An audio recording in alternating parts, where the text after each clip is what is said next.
Hello, नमस्कार साथियों। सरस्वती विद्यालय के इस YouTube चैनल पर मैं कुलदीप परिहार आपका एक बार फिर से स्वागत करता हूं। इन क्लासेज के अंतर्गत हम आज जो नरेशन के बारे में बात कर रहे थे, पिछले वीडियोस में हमने अजेरेटिव और इंट्रोगेटिव सेंटेंस के बारे में बात की। आज हम जिस टॉपिक के बारे में बात करने जा रहे हैं वो इम्पेरेटिव सेंटेंसेज यानी आज्ञावाचक वाक्य। ये इम्पेरेटिव सेंटेंस क्या होते हैं, इनका प्रयोग डायरेक्ट से इनडायरेक्ट में कैसे किया जाता है, वो हम इस आसान भाषा में यहाँ पर समझने की कोशिश करेंगे। इससे पहले आप इस चैनल को सब्सक्राइब कीजिए और आगे भी दूसरों को प्रेरित करते रहिए ताकि इसका और ज़्यादा फ़ायदा उठाया जा सके। तो आज हम इम्पेरेटिव सेंटेंस के बारे में बात करेंगे। इम्पेरेटिव सेंटेंस मेनली जो पहचान होती है उनकी, सबसे पहले अपने को क्या ध्यान रखना चाहिए कि इनकी पहचान क्या होती है, अपन कैसे पहचानेंगे कि ये सेंटेंस इम्पेरेटिव है।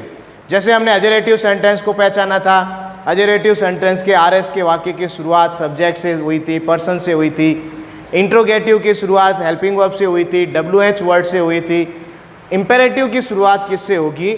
मेनली एक तो वर्ब की फर्स्ट फॉर्म से और एक होगी डोंट से, और या फिर लेट जो भी वर्ब की फर्स्ट फॉर्म का ही काम करता है, तो वी फर्स्ट से या डोंट से। इसके बारे में हम इस इम्पेरेटिव सेंटेंस में अध्ययन करेंगे।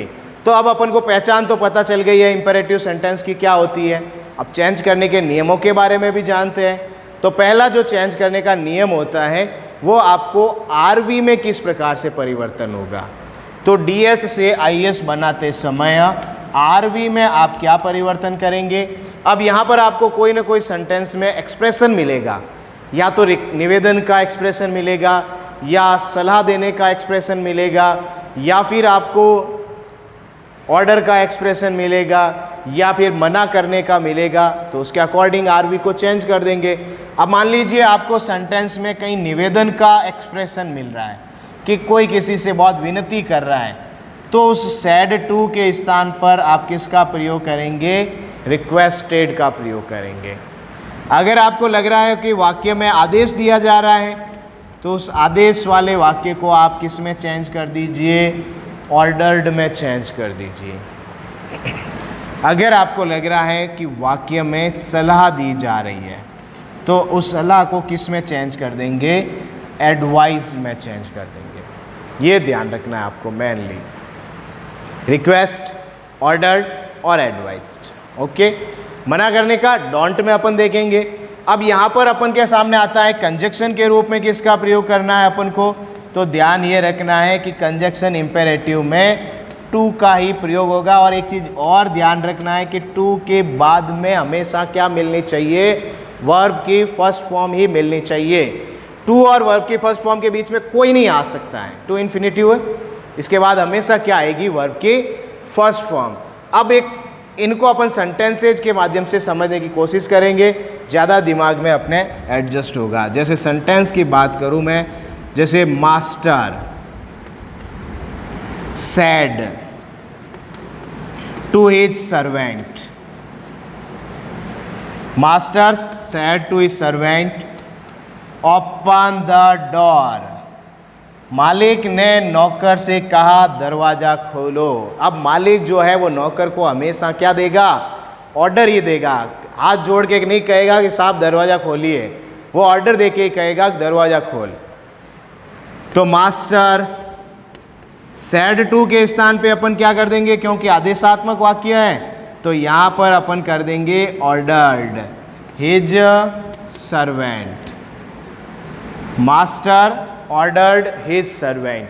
अब यहाँ पर कॉमा और इन्वर्टेड कॉमा को हटाना है, स्वाभाविक है, और उनको हटाने के लिए कोई न कोई कंजक्शन का प्रयोग करना पड़ेगा। तो कंजक्शन के रूप में अपन किसका प्रयोग करेंगे? टू का प्रयोग करेंगे। और टू के बाद आपको पता है ही है हमेशा वर्ब की फर्स्ट फॉर्म, और अपने वाक्य की शुरुआत भी वे फर्स्ट से है, तो इस वे फर्स्ट को यहाँ पे लिख दीजिए और द डोर को वापस लिख दीजिए। कोई समस्या नहीं, हमारा सेंटेंस बन गया। अब अगर अपन नेक्स्ट बात करें दूसरे सेंटेंस की, teacher said to students. Teacher said to students please complete your work. अब वैसे टीचर बहुत कम समय ही रिक्वेस्ट करता है, because it is called that teachers are unpredictable creature on earth. क्योंकि टीचर्स के मूड के बारे में इस पृथ्वी पर कुछ भी नहीं कहा जा सकता है, कब अच्छा मूड हो जाए, कब बुरा हो जाए, कब बच्चों को वो प्लीज़ कंप्लीट योर वर्क कर दे, या कब बच्चों को ऑर्डर मुर्गा बना के काम करवा लें। It's all depend on teachers. तो यहाँ पर अपन प्लीज़ शब्द आ गया है, मेन चीज़ ये है कि प्लीज़ शब्द आ गया है। बट टीचर्स जो होते हैं वो बहुत ज़्यादा सेंसिटिव होते हैं अपने स्टूडेंट्स के प्रति। तो यहाँ पर अपन सेंसिटिविटी को दर्शाते हुए उस टीचर्स ने बच्चों को प्लीज़ के साथ कहा है। इसका मतलब वो बच्चों से रिक्वेस्ट कर रहा है, निवेदन कर रहा है कि आप ये काम कर लीजिए। तो निवेदन आ रहा है तो कोई समस्या ही नहीं, रिक्वेस्टेड हो गया आपने। टीचर सेड टू के स्थान पर किसका प्रयोग करेंगे? Requested students. ठीक है। अब यहाँ पर कॉमा, इन्वर्टेड कॉमा को हटाने के लिए क्या करना पड़ेगा? टू। अब ये प्लीज़ शब्द बीच में आ रहा है, लेकिन अपना नियम कहता है कि टू के बाद सिर्फ वर्ब की फर्स्ट फॉर्म आनी चाहिए। तो इस प्लीज़ को क्या कर दीजिए? हटा दीजिए।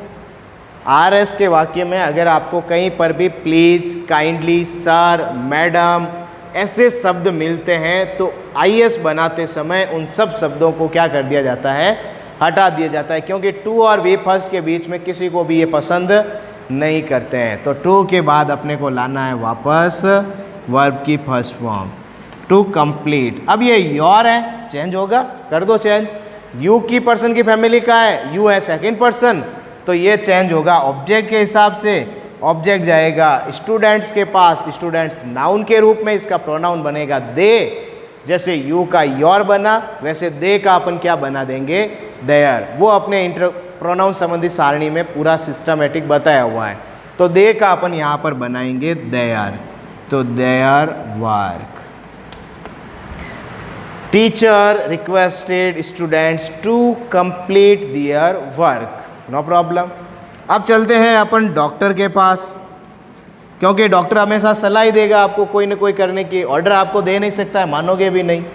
रिक्वेस्ट करने का उसकी कोई ज़रूरत नहीं है। तो doctor said to patient, comma, inverted comma, take this medicine twice a day. Doctor ने मरीज से कहा कि इस दवाई को आप दिन में 2 बार लीजिए। ये मैं सलाह देता हूँ, अगर आपको ठीक होना है तो 2 बार लीजिए, अगर नहीं लो आपकी इच्छा है, सलाह दे सकता है डॉक्टर। तो डॉक्टर सेड टू के स्थान पे क्या कर देंगे अपन? एडवाइज्ड, क्योंकि डॉक्टर क्या देगा? सलाह। पेशेंट क्या सलाह दी? टू। टेक वर्ब की फर्स्ट फॉर्म है, यहाँ लगा दीजिए। ये सब स्मॉल कर देना है बाद में, क्योंकि अब अपन यहाँ पर एक पूरा सेंटेंस बना रहे हैं। यहाँ पर सेंटेंस के 2 भाग थे, एक आरवी था, एक आरएस का। यहाँ पर एक ही सेंटेंस बन रहा है, तो ये स्मॉल में कर देंगे। To take. अब ये दिस भी समय दूरी संबंधित हमने पढ़े थे, दिस को चेंज कर दीजिए दैट में। Medicine twice a day. This को दैट में करते हैं, दीज को दोज में करते हैं, ईयर को दियर में करते हैं। ये सब समय संबंधित परिवर्तन में पढ़ा था हमने। तो doctor advise patient to take that medicine twice a day. Okay, तो ये हमारे इंपेरेटिव सेंटेंसेज के बारे में था। नेक्स्ट अपन ऑप्टेटिव सेंटेंस के बारे में बात करेंगे और एक्सक्लेमेटरी सेंटेंस के बारे में बात करेंगे। Okay, once again thank you very much.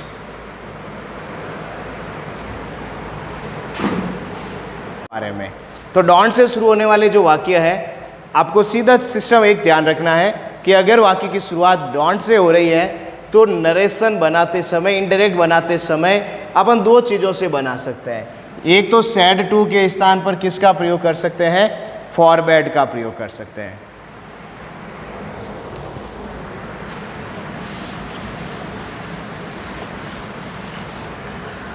Don't से शुरू होने वाले जो वाक्य होंगे वो भी इंपेरेटिव सेंटेंसेज के अंतर्गत ही आते हैं। तो आपको ध्यान क्या रखना है कि डोंट से अगर वाक्य शुरू हो रहा है तो सैड टू के स्थान पर अपन किसका प्रयोग कर सकते हैं? फॉरबैड का प्रयोग कर सकते हैं। सैड टू के स्थान पे किसका प्रयोग करना है, फॉरबैड का प्रयोग करना है। अब नेक्स्ट, अगर आप चाहे कनेक्टिव के रूप में इसमें भी टू ही का प्रयोग होगा, कोई दूसरा कनेक्टिव नहीं लगेगा।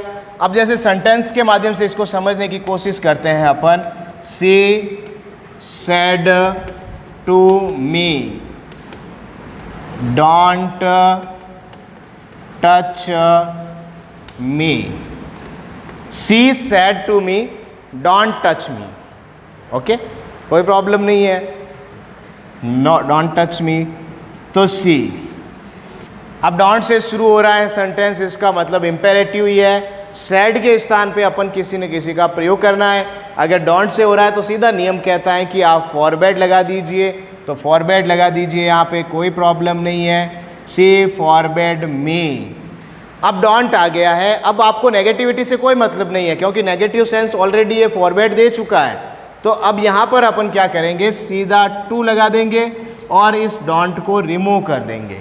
अगर आपने फॉरबैड लगा दिया है तो डोंट को भूल जाइए, अगर फॉरबैड नहीं लगाया है, कोई और लगाया है, तो डोंट को याद रखना है। तो टू, अब अपन को वर्ब की फर्स्ट फॉर्म ही चाहिए, तो यहाँ पे आप क्या लगा दीजिए, to touch me. Me first person का ऑब्जेक्ट है, आई का ये चेंज होने के लिए किसके पास आएगा, सी के पास आएगा। जैसे आई का मी बना है वैसे सी का क्या बन जाएगा, हर बन जाएगा। एक तरीके से तो आप ऐसे बना सकते हैं फॉरबैड के साथ प्रयोग करके, या फिर आप चाहते हैं कि मैं फॉरबैड नहीं करूँगा, उसने मुझसे रिक्वेस्ट ही की थी, निवेदन किया था, तो आप यहाँ पे लगा सकते हैं रिक्वेस्टेड। तो सी रिक्वेस्टेड मी। अब यहाँ पर आपको एक चीज़ ध्यान रखनी है, जैसे यहाँ पर टू लगाया था, यहाँ पे अभी तक नेगेटिविटी नहीं आई है, तो नेगेटिविटी को व्यक्त करने के लिए आपको नॉट लगाना पड़ेगा। और एक चीज़ ध्यान रखनी है कि ये नॉट भी टू से पहले लगेगा, टू के बाद तो सिर्फ वर्ब की फर्स्ट फॉर्म आनी चाहिए। तो यहाँ पर आप लगा दीजिए नॉट टू टच, और हर तो है ही है, कोई समस्या नहीं है, तो आप ऐसे कर सकते हैं, she requested me not to touch her. Okay, thank you.